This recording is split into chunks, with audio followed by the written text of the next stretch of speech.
At first, the officer's approach appears measured and professional, credit where it's due. But that composure unravels the moment they're informed that the auditor is simply remaining on the scene. Instead of applying independent judgment and recognizing that filming in public is a lawful activity, they pivot abruptly, escalating a voluntary interaction into a detention for the purpose of a search.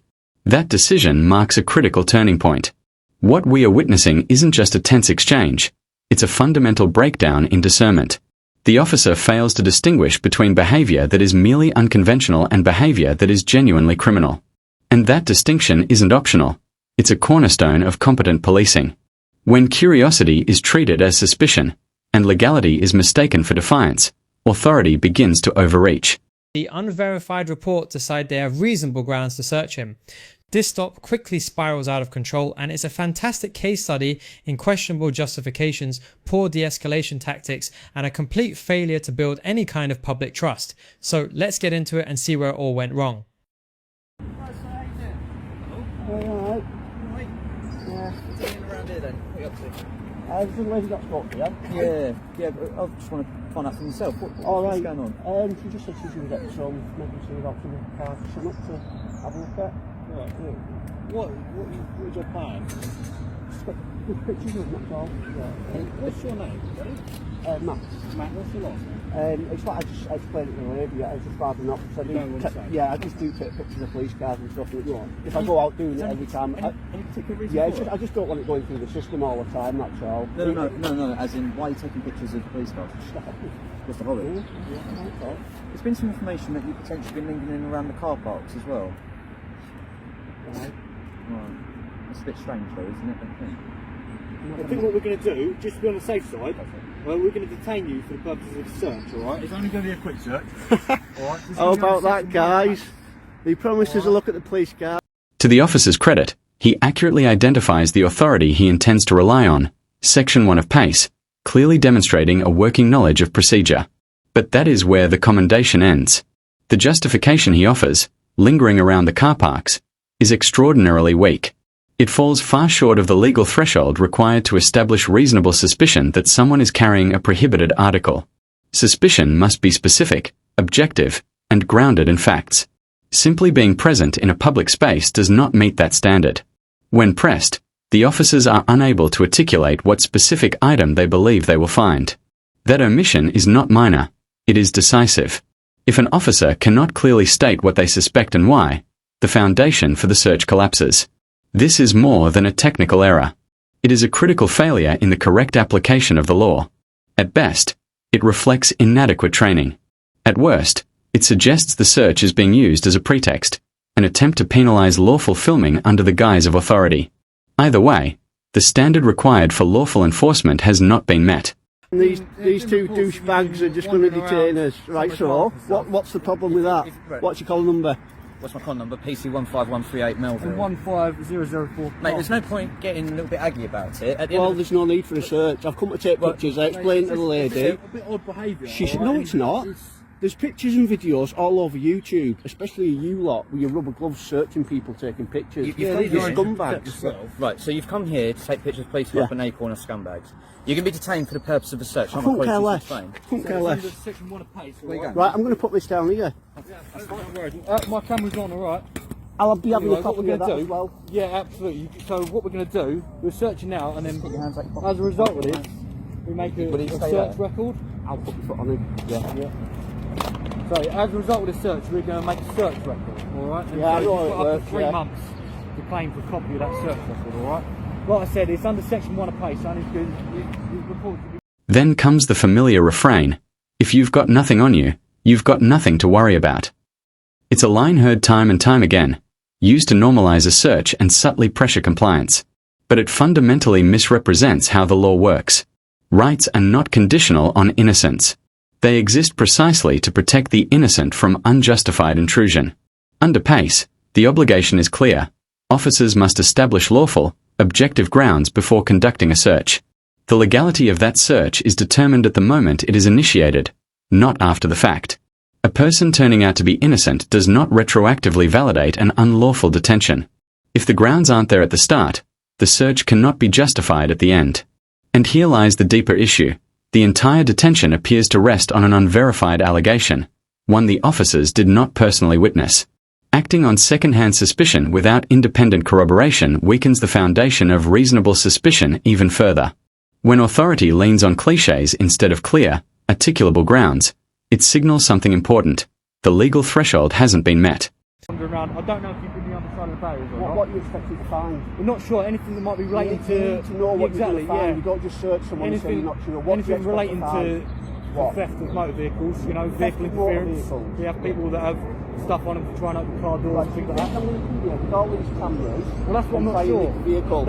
Check these numbers as a result, that's what we're going to search. Alright? We're going to famous. Get on with the search. We're going to do it in our own time, sir. At the end of the day, you've come here, okay? Which I'm entitled to do. Yeah, absolutely. And other people are you come going to allow in me and to take talk? pictures. You're going to allow me to talk? I'm just going to be talking over you. Talking over you. Right, fine. You've been detained for the purpose of search. I'm not quite explained. It's been said that you've been walking in and around vehicles. So, fine. Mate, I have not been around any vehicles. Allow me to explain why you're being detained. Allow me to explain why you're being detained. It's been alleged that you've been walking around the vehicle. That's a bit suspicious behaviour. You can be detained for the purpose of search. Yes, it is. You can be detained for the purpose of search to discover whether or not you've got anything on you linked to those offences. And guess what? The auditor presents a simple, reasonable solution. Review the CCTV footage. If the allegation is that he was interfering with vehicles, the cameras would confirm it, or disprove it, within minutes. It's a direct path to clarity. Instead, the officers bypass that option entirely and proceed straight to a physical search. That choice raises serious questions. Policing is governed not just by authority, but by necessity and proportionality.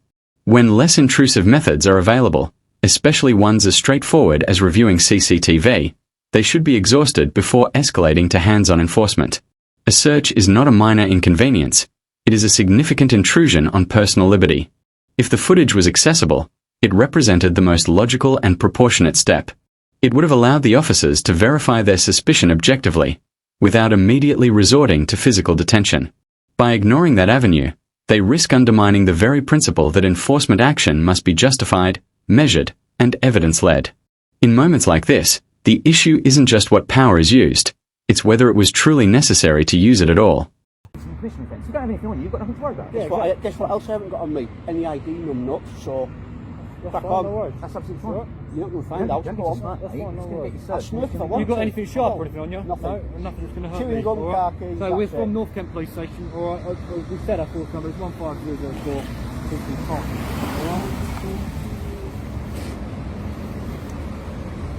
How's it gone from? She'll go and see if she can get some marked cars for us to have a look at. I'm just going to put a search. What's that? How's it gone from? I'll get this in. Just explain that to you, sir. It's been alleged that you've been walking in around between So why vehicles. did she say she'd go and get someone to get some marked cars to look at? I don't know. I wasn't there when that conversation happened. Well, did she not fill you in?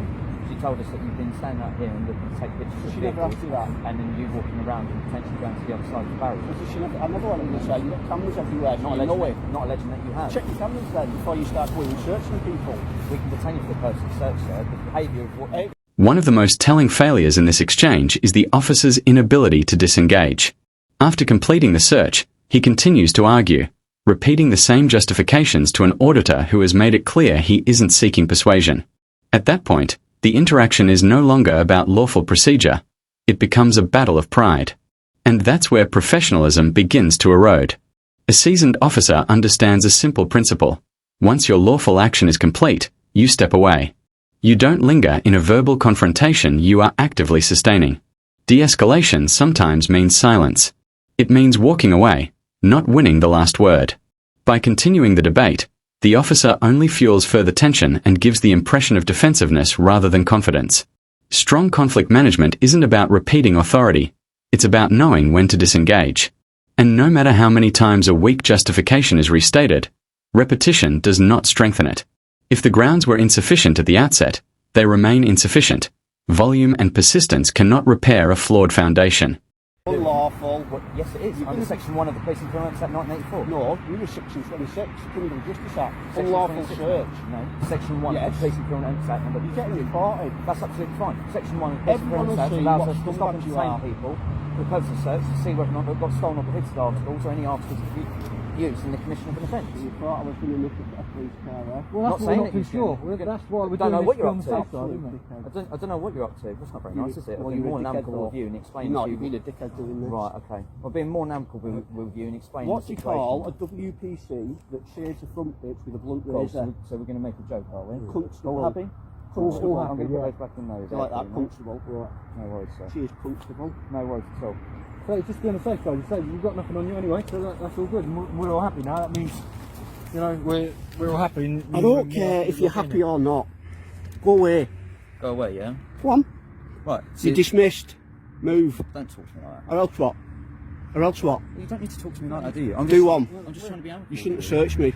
That's not amicable. I've Saying, oh, I'll go and get some police cars I've for you to have a look at, and it turns out, rather than helping me, I never said that you're to going to you. search I never me. said that to you. Why would we get police cars out here for people to take pictures of? That's not what Why we did do. you? Why did you say that We then? don't have time to do that. No, you don't. You have time to search photographers taking pictures, you jokers. Right. And Shift. It's not the reason. Don't talk to me like that. Shift. I'm trying to explain Shift. to you. I'm trying to explain to you why you've been detained for the purpose of search. You don't like the fact you've been detained for the purpose of search. It doesn't bother me. Your behaviour. You've made me a lot of doesn't money. Doesn't bother You've you, made but me a you're lot of money. filming us. You're filming us. You've made me a lot of money, and you've made yourself famous. I'm just trying to explain to you why I've been detained. You don't like it. You've already done it once. I apologise for that. No, you don't. But the fact of the matter is that the manner of your You're behaviour. a power-tripping egomaniac. The manner of your behaviour. Which has is been what? suspicious. Having a look for some panda cars to take pictures of. And you didn't, yeah, Have a look at all my Google reviews of all the police cars I've got photos of, and I don't get searched. Well, you've been detained Why for have the you? purpose of Why search have you? today. Why only? The auditor reinforces his point by referencing previous visits to other stations, most notably Cambridge headquarters, where he was reportedly welcomed, shown around, and never subjected to a search. The comparison is deliberate. It underscores a broader issue: inconsistency in how different forces interpret and respond to public photography and auditing. When one station treats filming as routine and another treats it as suspicious, it exposes a lack of unified understanding. Consistency is essential for public confidence. If the same lawful activity produces radically different responses depending on location, questions about training and policy inevitably follow. That said, the auditor's language becomes increasingly abrasive. But this is precisely where professional standards matter most. Officers are held to a higher threshold of conduct. They are trained to absorb hostility without mirroring it, especially when cameras are rolling. Engaging in petty or retaliatory remarks does nothing to strengthen authority. In fact, it diminishes it. The public expects restraint, composure, and discipline from those in uniform. When that standard slips, even briefly, the optics can overshadow the entire encounter. Why only here have I been searched for taking pictures of a police car? That's not the reason why you've been detained for the purpose of search. Which was what? I've literally just explained to you. It's been alleged that you've been walking around in and around. Huntingdon, Cambridge Police Headquarters. Right, I'm not gonna sit I here and walked argue round with the you. whole I've explained to you headquarters, why in the yard I've and explained- everything, right. and they came and took me and they showed me the bikes. I highly doubt Look that. on YouTube then, you dick. You don't need to call me that. Right, so Look on this YouTube then. conversation's You done. won't know, will you? This conversation's Right, done. you're dismissed then. Right, you don't Go need to- away. Is there anything else we can do to help No, us? go away. Can we assist you in any No, other way? go away. No worries at all. Go away. Thank you very You much. know where we are. I'm going to look wherever I want to look now. You know I'm safe. As long as you don't go past I'm going the to barriers, take fine. pictures of every staff car I can and put it on YouTube. Right, as long as you don't go And past that's them down to barriers, you. it's all right, You've okay? done that to your staff. I've explained it to you. You've sir. done that to your staff. All You're I'm going to saying- get all these cars put on YouTube. You're going to get 100,000 views. All I'd say is please don't Do you go on the believe other- that? Please don't go on the other side of the barriers. Do you believe that? Please don't go on the other side of the barriers. You're a scumbag. And read the comments for this video. The officer ultimately explains that the search was prompted by an allegation that the man had been walking in and around there. But that description lacks the specificity required to establish reasonable suspicion. Simply walking near vehicles in a publicly accessible car park is not, in itself, objective evidence of criminal intent, nor does it justify a search for tools associated with vehicle theft. Reasonable suspicion must be grounded in clear, articulable facts. It cannot rest on vague behavior that countless innocent members of the public engage in every day. Presence is not proof. Proximity is not possession. The most revealing moment comes when the officer concedes that it was the allegation that we got that triggered the search. That admission confirms the action was based on unverified, third-hand information rather than personally observed conduct. Without independent corroboration or specific detail, the legal foundation weakens significantly. When enforcement decisions rely on vague claims instead of concrete, objective grounds, procedural integrity is compromised, and that is where the encounter ultimately falters. Right? And I hope your friends and family watch it and they see what a piece of shit you are. Well, you're being very polite to me, aren't you? So? Don't search me for no reason, just because I went down there. So I'm not going to have this conversation. Bugger off then. Well, you keep talking to me. Jog on. There's front count myself in if you do need I don't need anything. I wouldn't come to you pieces of shit for anything. That was a low trick. People are going to see what you've just done. How you try to trick someone. I could have had bloody learning difficulties or anything. So I'll explain to you why you've been detained. What about someone with learning difficulties that likes police cars? You come and search them, you're absolute scumbags, you know there was nothing wrong with it. You've been seen potentially walking in around vehicles. So, anyone that walks in and around a vehicle, you come and search them. If it's suspicious behaviour, yes, I would. So walking between vehicles is suspicious. What vehicle did I walk between? I haven't. I went down to that gate and I came back. I didn't go in the car park. I've not walked between any vehicles. So stop lying. It's all on camera. That's the allegation that we got. So. Right, so someone's telling lies. That's the information. The officer's conduct turned what could have been a positive community interaction into a confrontational encounter. The auditor points out that he was even about to commend the station after a helpful initial conversation with a staff member, but the search completely reversed that goodwill. This illustrates a key principle. Heavy-handed actions, especially when based on weak or unverified grounds, quickly erode public confidence. Trust in law enforcement depends on judgment, proportionality, and respect for lawful limits. Worse still, the officer's repeated reliance on the information we received demonstrates an unwillingness to acknowledge that the allegation may have been flawed or that the response was disproportionate. Effective policing demands the ability to critically evaluate information and adjust actions accordingly. Failure to do so turns authority into tension rather than trust. We've searched you.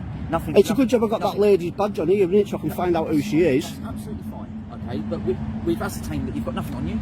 There's nothing for us to worry about. That's it. Simple. Done. And if you want to take some pictures of the cars, feel free. I will do. You don't have to tell me I can do it. I will do it. Don't go past barriers and that's fine, alright? Yeah, alright. Right, you're going to be the scumbags of YouTube. Use it's disgraceful what you've just done. I apologise if you feel upset by it. No, the whole of the UK is going to be upset by it. We've made sure you haven't got anything on you, and that's the end of I'm not going to be rude, but I will just tell you something, just for a fact. When that lady came out and she said about that, she said, oh, maybe go and ask someone if you can get some cars around for you to take pictures of. And I said, oh, that's only happened twice before. Like I said, at that one where he showed us round, Cambridge headquarters. Yeah. And I was just saying to the viewers, I was just saying, I think Kent Police Headquarter could be contender for Police Station of the Year award, which I give out every year. At the moment, it's going to Newquay or, like I say, Huntingdon. And I said, we've got a third contender here, and then you come out and you do this. You've gone for... The interaction closes with the officers attempting to offer advice, a gesture the auditor immediately rejects, pointing out that his initial cooperative and amicable approach still led to a search. This moment is telling. Public perception of policing is shaped not just by procedure, but by experience. Here, the auditor, and by extension, the wider public, learns that compliance and cooperation offered no protection from unnecessary intrusion. From the weak grounds cited for the search to the failure to de-escalate, the officer's conduct provides a clear, cautionary example. It serves as a textbook case of how not to handle a police audit, highlighting the importance of proportionality, critical judgment, and professional restraint in every interaction with the public. Potentially... how come no one else does it then? All the other police stations, what's your problem? Well, I don't know what you've done at the other police stations. Exactly the same. I've even gone in the yards and they've been all right. So we've gone off the information that we've been provided with. Okay, Right, well, someone needs their ass kicking about it then, because it's disgraceful. That's the information we've received. We've searched you. There's no problem. Okay, you've got no articles on you that could potentially be used in commission of offence. Problem solved. Whoever reported it wants some serious words in their ear. Obviously, police cars will be coming and going. They might see it as a bit suspicious behaviour. I don't care. I'm just explaining to you. They might say to you, "Oh, why are you taking photos and stuff?" I'll tell them it's none of the business. If you're amicable, then I don't. Why would I be amicable? Look how far being amicable's got me so far. Do you see what I mean? Why would I be amicable now, you lot? I wouldn't, would I? The nature of your behaviour is suspicious today. It wasn't suspicious. I told her exactly what I was doing. I've explained to you why you've been detained. I wasn't down there doing what she said. We're gonna back and forth. Right, Back well, and forth. off you go then. Well, I'm going to go back in. Okay. All I would say is that you might get other police coming. I couldn't care less. I'll go through them like I don't know what if I do. No worries at all, sir. All right. Thank you. I'll kick the backside.